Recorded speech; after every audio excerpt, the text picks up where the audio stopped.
This week on the Locked on Buckeyes podcast has turned into Stevens and Friends. We have had guests on all week long, from Mo Murphy to Dan Hope to Corey Thompson on back-to-back days. But you know we can't talk Buckeye football without my guy Jeff Hunt back on the podcast with us, guys. Jeff is back from vacation.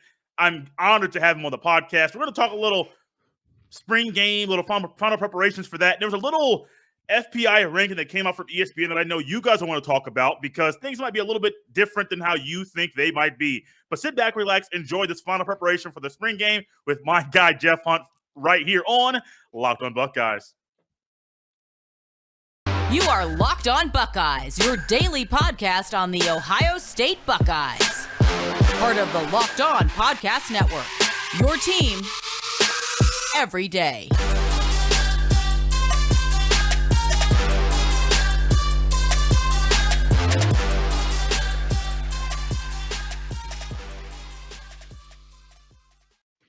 What is up, Buckeye fans? Welcome back to the episode of Locked on Buckeyes, part of Locked on Podcast Network. I'm your host, Jay Stevens, also the host of the Jay Stevens Podcast. It is Friday, April 15th in the year 2022, and I want to thank you for making Locked on Buckeyes your first listen or first watch of every single day. Stevens and Friends continues on this Friday, a Feel Good Friday. Not wearing the Feel Good Friday hat, still rocking the haircut that I love so much. And my guy Jeff Hunt is here. We have a little stuff we're going to talk about: spring game football, FPI. But before we do any of that, Jeff, welcome back, man. It's been a long time since you and I have been able to chop it up. Yeah, it has, man. I try to go into my bunker and digest the season that just was and prepare for the season coming up. I just took a lovely vacation to Aruba with my wife and some friends. And I told you before the show, it feels like I just dropped on to planet Earth this morning, and I'm trying to catch up with everything that's going on. I love this week as an Ohio State fan. Spring game week, there's an energy to it, there's a restart to it. It's sort of like the rest of the world has New Year's Eve. Buckeye Nation has spring game week, and it's time to turn the page and move on and forget any negative thoughts about last year and just talk about winning the national championship next year. That's it, man. Before we get to any football is going to happen tomorrow, I'd feel bad, literally bad, if I did not actually ask you first, how are you doing with the Dwayne Haskins news, and how have you been able to cope with what's happened, what took place about a week ago now? Yeah, it was tough, man. Like I said, I was on vacation, and it was one of these stories that nobody expects these things. Obviously, it's a tragedy, and it was just like dropped into my lap, out of nowhere. As a thing, like, oh, you're a sports guy. And then this was told to me, and I'm like, whoa. So I've got, you got all these thoughts going through your head, but, most importantly, what I thought was, Dwayne Haskins was, younger than my son, barely. I've got a 25-year-old son. He got married last summer. They've got a baby on the way now. And my thing was, and I tweeted this out, not to promote my tweet, but I'm just saying, my thought on it was what I regretted was that it's a young person that didn't get to live their life. I'm an older guy. I'm 46 years old now, and I understand, the the bulk of your life and so many things that you develop and the stories and everything that happen, from the years of say 20 to 25 until you're like 50. That is when you really you create these things and you build these things, and most people, they start families, and so many things happens with, career wise and all these things. And I just always mourn that any young person, and it's not whether somebody lives the perfect life or how things wind up. It's the chance to make the mistakes or have the great things or have the moments and have to live and learn. And I always mourn that a young person didn't have that opportunity to live that part of their life out. That was really my overwhelming thing. As far as on the field, nobody can take away the energy, the smile. The Haskins season was really special because we were coming off a time to where, JT Barrett had, it just felt like he the grit and the drive and the fight, for everything that the Buckeyes did. And he took us to levels that we didn't think we could reach, and all of these things. And he was such a warrior. And then we're like, what do we do now? Because at that point in the offense and the Ohio State's history and the way, the what they called the Urban Meyer offense and all these things, it was like, what is going to happen this year? This kid. And then Haskins just blows the doors off the place. And I think as far as Buckeye football goes, Haskins will be what will have started this era of Buckeyes football. We don't know when it's going to end. We don't know how long this high flying attack, these offensive numbers are going to end. But that's what Ohio State is known as for their offense, which still just kind of I can't wrap my head around. So like I think that that's going to be it. I mean, the season that he had, as we're watching it, it's like, what is happening here? We've to throw 50, the touchdowns and the way they did, 2 Michigan victories, because I give him, at least half of the Michigan victory in 17, because okay. to step onto the field and make one of the greatest passes in Ohio State history. Yeah. And as a kid, all warm thoughts. He has the historic, Purdue loss on his record. But what was so impressive about that was they rebounded instantly and won out the rest of the season in great fashion, won a Rose Bowl. We'll say on the football field stuff, this is something I remember. I remember watching the Rose Bowl and everybody coming in, and it was Washington, this zone defense. They were going to get them. They were going to get the Buckeyes. Could they figure it out? And you could see Haskins figure it out. And I feel like it was about the second quarter. It might have been the third. And then once he figured it out, it was over. Like there was some mistakes and stuff. But I just remember watching him throw that game being like, oh, okay, he's figured it out now. He hasn't played a zone. I don't know if it was all season, but it had been a while. And he starts dropping those magical passes in there. And I was like, just memories like that kind of flooded me. All good. But it's a tragedy, and it was tough. Obviously I feel for his family and friends and anybody that knows him, but he definitely, these kids have a connection to Buckeye Nation. We asked him to come here. Everybody sends out the tweets like, I promise you, come here. We love you and all this. We'll cheer for you. And there was a unique, he is really on, and I mean this, he is one of the more beloved Ohio State players of all time because of this magical season he had, the Michigan play the year before, like we talked about, just the exuberance he played with. He was easy to latch onto. Just a great looking kid, great smile, and all these things. So he is fondly remembered in Buckeye Nation. And I don't know what any condolences I can, bring to his family or whatever, but that's just that was my overall take on it. Jeff, really quickly, so we're staying on track with time. What is one thing 20 years from now when you think of Dwayne Haskins that'll come to your mind if you're in a conversation at the barbershop with your kids, grandkids? Kind of one thought quickly that you would kind of use to describe Dwayne Haskins. I would say he one of the best arms I ever saw, and it was he played the game. He made it look as fun as we enjoyed watching it. Like, it didn't look like work. It really looked like, he was having fun out there, and we had fun watching him. And then of course it'll always be the play, when Barrett limps out and he comes in and makes that throw. It'll, he had about whatever. I'm sure you guys have talked about this week, but he threw for about 50 yards that game, but it was some of the most, one of the most important 50 yards in Ohio State history. Like, that'll be it. It'll be all good. That's amazing. You know what? You use the word fun, and I like to use little segue words and find ways to tie in previous thought into the next one. You make it so easy for me sometimes. Fun, Jeff. You and I are planning on having fun tomorrow. And it recorded this on Thursday. You're hearing it on Friday. Tomorrow's a spring game. Tomorrow's also going to be the first time Jeff Hunt and I have met each other in person. Now, we've done Zooms, we've done Restreams, StreamYards, through the computer. That's it. But Jeff and I get to meet tomorrow. I get to go to the shoe. Jeff gets to go to the shoe. Our friends, Buckeye fans, will be there together. Ooh. It's going to be a glorious thing. It's going to be a big one. Dude, Dan Hope, so he reminded me of something on Tuesday's show that I hadn't really clicked in my head. This is the first time in 3 years we get a regular spring game. Yep. because 2020 no spring game, 2021 limited access, limited fans.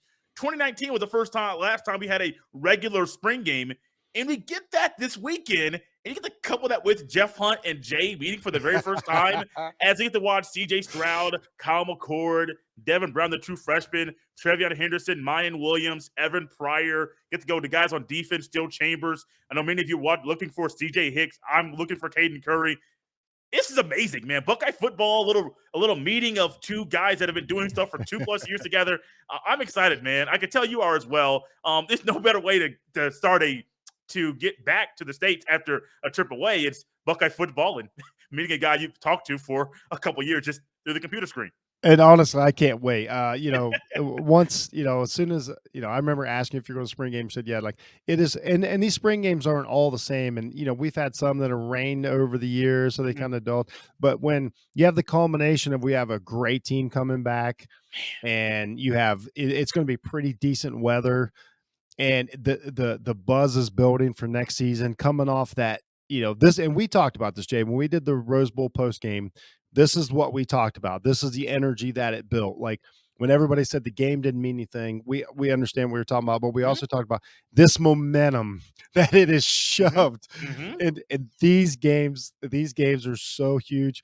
They're huge as far as like there's a ton of people who I don't know how to like we'll spend the money to go to the game. It's affordable to go. There's no negativity because you're rooting for both sides of it. You really get to evaluate some talent, and this is a special game because you got the new defense coming in. It is going to be off the charts, and I don't know how we're going to figure it out, man. I don't know if we're going to be tailgating at Ackerman. I don't know if we're going to be hanging out at the high rise or whatever. It's going to be a special day. I like this, and the on the field stuff, I can't wait. Like I cannot wait to see the first defensive set. I can't wait to see the first second down set. I just cannot wait to see what this defense is doing. I'm not saying that we don't have to worry about the offense next year, but let's be honest. Like we know what it's going to look like. These games, you never really have to focus on the running back or anything because it's never going to be a running attack. So I want to watch the defensive sets. I want to watch how the secondary lines up. I want to watch how the linebackers line up and all these things. And most importantly, like, I want to hook up with guys like Jay. Who knows who else will be there? Maybe, in the podcast world will show up, but it's going to be a good time, man. I'm really looking forward to kicking off my spring, my summer with this and all the positive energy going into next year. I was talking to one of my friends about some things I'm doing over the next few weeks in my spring. It may have been you. My spring's going to be a little bit busy. I have Ohio State spring game this weekend. I'm getting an early look at Notre Dame the following weekend, meeting you this week. Next week, meeting Ryan Roberts from Rising Draft Scouting. So that'll be fun. But aside from all that, I have other things in the summer and the spring I'm planning on doing. Just trying to have some fun, nice weather outside. But tomorrow, with the nice weather I hope we have, and the new format or different format that we're going to see this year, Bill Landis from The Athletic. It's a tweet that I saw. Ryan Day spoke to the media on Thursday, and Bill Landis says this, quote, Ohio State spring game format will be offense versus defense. Rather than splitting up teams into scarlet and gray, Ryan Day said the majority of the game will feature live tackling, end quote. I don't know about y'all, but when I watch football, I don't care about this nonsense of watching in the Pro Bowl. I don't care about this nonsense of talking about football potentially being two-hand touch. Okay, great. I'm still of the mindset on Sunday night, Jeff, Monday night before Monday Night Football, I want to watch Jacked Up. I live for those big hits. And I understand the safety about it and why the hits of Ray Lewis and Brian Dawkins and Lawrence Taylor and all these old school guys. Like, I get why those things are outlawed in the NFL. I completely get it. But going to a football game and not having tackling, just a thud session, there's going to be a thud session here. I do believe Josh Proctor will participate in that, still rehabbing from his injury last year. But if you're going to tell me that not only do Jeff and I get to meet over this weekend, we get to watch Buckeye football, we get to watch a spring game, get to watch youngsters and guys that have been there for quite a long time, and there's live tackling, I don't know about y'all. But this is the kind of stuff I want to see because I do believe the tackling, the absolute poor, atrocious tackling we have seen over the past couple of years, I think Jim Knowles is going to get that out the way and say, hey, y'all, look, we're going to tackle. We're going to hit. We're going to play hard-nosed football. Because if you don't, you're not going to be on the field. live tackling in the spring game, not normal. But I think Ryan Day and Jim Knowles, I think this is Jim Knowles' footprint and fingerprint on this team. I think he's saying, look, we're not giving these fans just some vanilla, weird, abnormal brand of football. We're going to show them how far we have come in a short amount of time and what they can expect to see in the fall. Oh, yeah, absolutely. It reminds me a lot like Tressel. He ran his spring games like this. Like the first half of a Tressel spring game was football, and it was fantastic. You got some of the best. And then you've got these guys that have been at each other in practice, especially like what I'm really focused on is the defensive backs versus the wide receiver. Like these guys, they've been at each other every day. Well, Jay, the offensive line versus defensive line. Like I'm tired of seeing this guy's face. Like I get the chance. Like I'm gonna put him in the turf. All these things they get to come out in these spring games, and it's essentially, especially in Ohio State spring game, I bet an Ohio State spring game is probably viewed in as much as a lot of regular season college football games. Like it's a big deal. So these kids know that they are on screen. You're gonna you'll see in the stadium, like it's handled, like a game. You know what I mean? It's handled very seriously. And the competitiveness is there. Knowles needs to find out who wants to be there, who doesn't want to be there. It's on the offense. I'm sure you got wide receivers fighting for spots. Obviously, you're not going to have Stroud out here running an option or anything like that, but that's understandable. Yeah. These things, I mean, they'll let him take a couple blows and that thing, but that's just common sense. The running backs again don't take a lot of abuse in these games. We'll see. Maybe I'm wrong, but it's that competition at the snap of the ball and then in the defensive backfield that I'm really concentrating on. It'll be fun.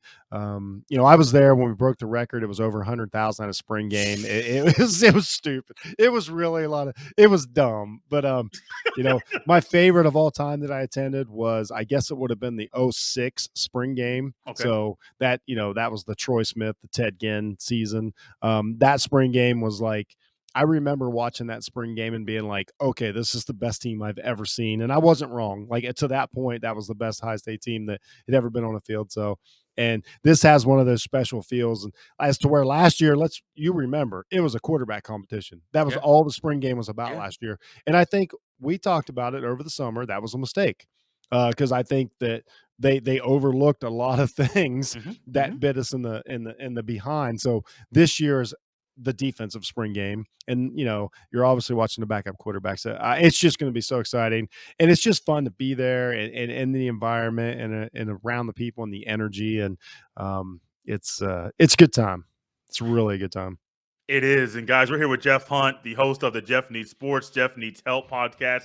And those are different podcasts, not the same one, different podcasts. He's a well-versed man. He's a intelligent individual. And Jeff, we're talking about the offense versus defense, kind of a live session we're going to get a little bit over the weekend. There's one thing I'm looking for when it comes to the one-on-one matchup. Now, this may be a little bit of me being a little nerd, or Jeff knows I used to play offensive line, so that's kind of where my heart is. I want to watch JT Tuimoloau versus DeJuan Jones. I've seen a rep or two of them in practice. I think JTT is bound to have a year that will push Zach Harrison in a way that if Zach Harrison does not step up, JTT and Jack Sawyer could be the two starting defensive ends. Versatility from JTT and Jack Sawyer, can both play hands on the ground or 2-point standing up. The Jack defensive end, I've heard now is a thing. Lately is a thing. I think both of those guys, Jack Sawyer and JTT, they can stand up or put their hand down, like I mentioned. I don't think you really want Zach Harrison standing up. We've kind of seen how that works out. I don't really think that's a thing that's suited for him right now. Now, granted, we've seen a lot. There's a lot of time between now and the start of the season. Things can change. But I'm looking for JTT and DeJuan Jones. DeJuan Jones wants to be a first-round NFL draft pick next year at offensive tackle. He has a long way to get there. But a great way to boost confidence in himself is to dominate a youngster in this game. Is there a one-on-one matchup? Now, I know it's a little bit different because he may get Denzel Burke against like a Jackson Smith and Jig, but that means more so Denzel Burke going down to the slot, not outside. Is there a matchup, say running back versus linebacker or O-line versus D-line, or maybe one-on-one that you're looking forward to watching tomorrow? That's a good question. You brought up Burke. I was thinking about that. And I guess this is a tough one because this is something we're looking for. So this is kind of a cop-out, but I want to see, the safeties versus the quarterback situation, I like or that. I like that. because in this defense, with the way they run the defensive backs, the safeties have a lot of responsibility. So I just kind of want to look out there and see which safety, is pointing, which safety is maybe nudging the guy 2 yards up or 2 yards to the right, who's watching as the mic moves. And then I want to watch him, versus the quarterback, and the quarterback try and manipulate the safety. That's my thing. I mean, I know it's kind of a cop out. Then I also want to see, like, essentially, are we going to have a linebacker that is out there as a true, like, signal caller? We see some of these guys, a great example, that this year's class coming out in the draft, you got Dean, coming out in the draft. This is a guy that ran a championship defense and things like that. Is like, is that guy on the field? Do I feel like there's a guy on the field that I'm like, okay, that's a guy. Like, has Chambers taken the next step? Has Simon, maybe it's a Cody Simon. Like, is he taking another step? Or is it going to be a safety? Like, what does Proctor look like? I don't know how healthy he is. If Proctor was 100% healthy, I would really, really, really be focused on him. Is some of these guys that come in the transfer? So I'm really looking up the middle of the defense and how they interact with the quarterback, or are they just going to get gouged over the middle by this great passing game of the Ohio State Buckeyes? ESPN did this on purpose, I do believe. They know that this week, Ohio State and Alabama have their spring games on the same day. Some of you guys might not like what I'm going to say, but I'm pretty sure Joey Galloway and Kirk Herbstreit will be on the field in Tuscaloosa behind the Alabama offense down there for ESPN broadcasting that game like they are every year. I believe Ohio State spring game will be on the Big Ten Network. It is. So I understand the little hesitancy that you guys, they're traders. No, they're just working for the company. Like, I'm not going to go traders that far. But ESPN knows if you release the FPI the week that Ohio State and Alabama are back on the field, that's a good way to get traction, clicks on the Bird app, on the Twitter, and things like that. So ESPN Football Power Index was released. Preseason top 10 in April. Seems a little weird. It's coming out in April, but they want talking points. They want clicks. I was going to say, you nailed it, Jay. It's not weird. This is the perfect time, and I'm for it. I am all for it. I'm so excited about it. And so the top 10 came out. I'm going to go 10 through 1, and then I'm going to give the guest, Jeff Hunt, the first go around at his first thoughts when he hears what these rankings are. 10 through 1, ESPN Football Power Index top 10 goes like this. Number 10, Auburn. Number 9, Pittsburgh.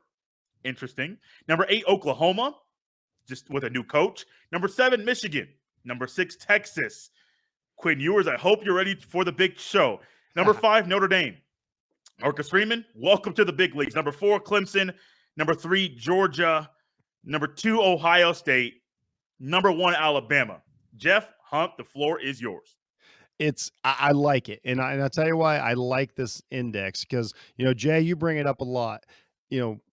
Don't tell me just what the number is or whatever. Give me some kind of reasoning. So if you go to ESPN's page, it's right there. You can look at the spreadsheet. They give you all the percentages, all the data on how this has worked out. What's interesting about this, I wasn't surprised at all to see, Alabama, Ohio State, Georgia, Clemson.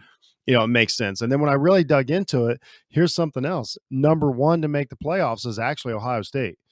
2 is Bama, 3 is Georgia, and 4 is Clemson. If you go just to make the playoffs, to make the championship game, they've got Bama and OSU, Georgia and Clemson the same. And it's so there's some other ones there. To win out, Ohio State has the highest percentage to win out, like by far. They've got Ohio State at 32.5% to win out. The next best is Georgia at 20. To win out the season. So, that's kind of odd. They've got Notre Dame they've only got Notre Dame at 1.1% to win out of, the entire season. So they really are, hard on Notre Dame's schedule. So as long as they give me the data that they use, I'm good with it. I feel pretty good about the top 10. Like, everybody is immediately like, I understand this is an Ohio State podcast, a great Ohio State podcast. And so most people are going to be anti-Michigan. That's just how it is. Here's why Michigan is as high as they are. Their schedule lends to it. Michigan basically has to beat Ohio State next year, and they have a great chance to get back to the playoffs. It's just, sometimes it just works out that way. They have a very favorable schedule. until that game, in Columbus. So that's why they're as high as they are. It's just those things. But I have no problem with them factoring that in. That's real life. Sometimes the team has a schedule, better than others. So overall, I actually like the FPI. I like the information they give us. And Jay, that was the first time that anybody had brought up like why it came out this week, and it makes so much more sense now because you got the spring games, and then that spills in to the NFL draft. It just keeps the momentum going. But I actually like this list, and it's very favorable to the Buckeyes. Like if you look across the board, they essentially are saying the Buckeyes are the second, maybe it might be 1A and 1B right now. They have Alabama and Ohio State. Like if you look at the numbers. I mean, think about the coaches in the top 5 alone. You have Nick Saban, Ryan Day, Kirby Smart, Dabo Swinney, and then a newcomer. So like it's a luxury for Marcus Freeman and Notre Dame to literally be in this list because he is a new kid on the block. Like there is an argument, a legitimate argument to put Michigan number 5 over Notre Dame. I mean, there's a legitimate argument for that. Oklahoma new coach, and so I think it's Brent Venables, which he's not a new Oklahoma coach. He's going back to Oklahoma. I believe he was there under I almost said Mark Stoops, under Bob Stoops when Bob Stoops ran things there in Norman. But I don't really have much thought about. Like I have thoughts about them, but I don't put too much stock in these preseason rankings. No, here's what's funny about it too is they've only got Oklahoma at 9 wins. So after the top 4, everybody drops down to less than double digits. So they're really leaning hard. The Clemson one is hard to figure out. After what they did last year, the questions at quarterback, which we didn't think, is a little perplexing. But it's all data, and I can't argue with it because it's kind of how I do my rankings every year as far as like projecting your percentage chances. It's fun. Let's put it that way. It's fun. Jeff, I wondered. I'm going to close the show with this little Clemson talk. You guys might not like it, but I think you guys will, because it's going to kind of help us understand properly how we analyze quarterbacks. We've seen how people have talked bad about Dwayne Haskins immediately when he died, and I'm like, there's a time and place for everything. This is not the time nor the place. But have we done DJ Uiagalelei a disservice? And I say that because the way that media is now, and Jeff, you and I are not shying away from being very critical about people at big-time schools that are supposed to have big-time expectations. We don't shy away from calling things how we see them. But with DJ Uiagalelei, he's not only coming in after Trevor Lawrence, it's Deshaun Watson. There was the Kelly Bryant year. There was Deshaun Watson. There was it Taj Boyd, I believe, in 2013. Taj Boyd, shout out and Taj so, like, Boyd. you have this string of 10 years of quarterback play that's been good. That's been above average. That's been amazing. You have a kid coming in now who's not only trying to live up from his own hype, he's trying to live up to all the things people are saying about all these guys going back 10 years. He's 19, 20 years old. The media, and I don't think I've been, I don't think you or I have done this too much because he's a freshman. So, like, I try my best to be, like, very realistic with him. But they have ripped him. And I say they, meaning a lot of the media have ripped DJ Uiagalelei. Got to say it slowly, so many syllables, because he did not come in and wow them the way that they thought he was going to. The way they thought he should. Oh, he's a 5-star quarterback. Oh, he should do this. He should do that. Guys, he's 18, 19 years old. Game number 1, he's playing the national champion. And you guys are saying because he didn't do much in week number 1, he's not going to pan out. I wonder how much their criticism, ultra criticism, really hurt his mentals and hurt his psyche, because he did not really play like he thought. I honestly wonder, I wonder if that was something that hurt Trevor Lawrence. Great talent. I'm not saying Trevor Lawrence was bad, but we saw some play from Trevor Lawrence down the stretch of his career, and it's like, is the way the media critiques people really affecting the mentals of these young men? Jeff, I don't know where you stand with this, but I'm curious, and I think I might need to alter some things that I do. I'm not perfect. I'm human. I make mistakes. People on the podcast call me out for this all the time. But I wonder if we need to kind of evaluate and realize, 1, they're 18, 19. 2, they're human. 3, they might be starting at college for the very first time we might need to reevaluate some things you say about these young men because of the factors I just listed. No, I couldn't agree more, man. You really nailed it. And I said this out. I tweeted out today. I was like, no, I'm never hard. I'm never harsh on people. And you're never really harsh on people. And I said that, what got me thinking about it was another comparison. I think, you Ungole is a great one, and Zion Williamson right now. Man, Everybody's starting the man. this kid doesn't care and all this. And I said Zion had me thinking, this week about Haskins, because I like to, when a tragedy like Haskins, I think if I can take something out of it and make anything better, that's Yeah. all I can do to honor, his life. And I'm like, really rethink how I not just how I evaluate, but how I speak about, especially young athletes, going forward in the future. Your example is great, but today, like on my mind was Zion Williamson, as far as like, the world is just tough, and these guys aren't allowed to come out and tell us like maybe they're just having a tough day or maybe they're just kids. You know what I mean? Like, again, I know I always bring up my kid, but I just have the perspective that I know what a young person is trying to go through to live in this it's in the real world. Like, this guy's going to work every day and putting in 10 to 12 like really tough hours, of construction work and all this. And but he also at night might just want to sit for an hour and just play Madden. You know what I mean? Like, and we have to accept that it's not about the money you make. It's not about what you've achieved, any of this. Like, there's still just young people that every now and then need to step back and like, this might not be as serious as you think it is. And we put this mountains of pressure on them, and we're ready to say they're, Haskins or Williamson or Ungole, like, oh, you're not the best quarterback I ever saw, so you're a failure. But that comes from 99.9999% of the world that never even got close to the level, of what these guys play. We have no idea what it's like, to be in their shoes and to be that talented, but also just to, at it, for lack of a better term, just be a kid sometimes. So and going forward, that's something I want to take away from this is you really have to have the perspective of it. They're playing a game. They're probably trying as hard as they can. It's a lot for them, you know, and especially in the social media age, maybe we do need to just be more open about, hey, it's all right. Like, if I could tell any of these young athletes that, like Williamson right now, if I could give him one thing, I'd be like, dude, it's fine. Just calm down. You know what I mean? If you need, you know what I mean? Like, if you just need to sit and just relax and if you just need a hug, man, I'm there. Like that's what I would say right now. As an older person watching this, and that's why when they win and lose these games, you'll never hear me get on them as far as like as a person, because it really is, this week, if anything, reminds us that it really is just a game.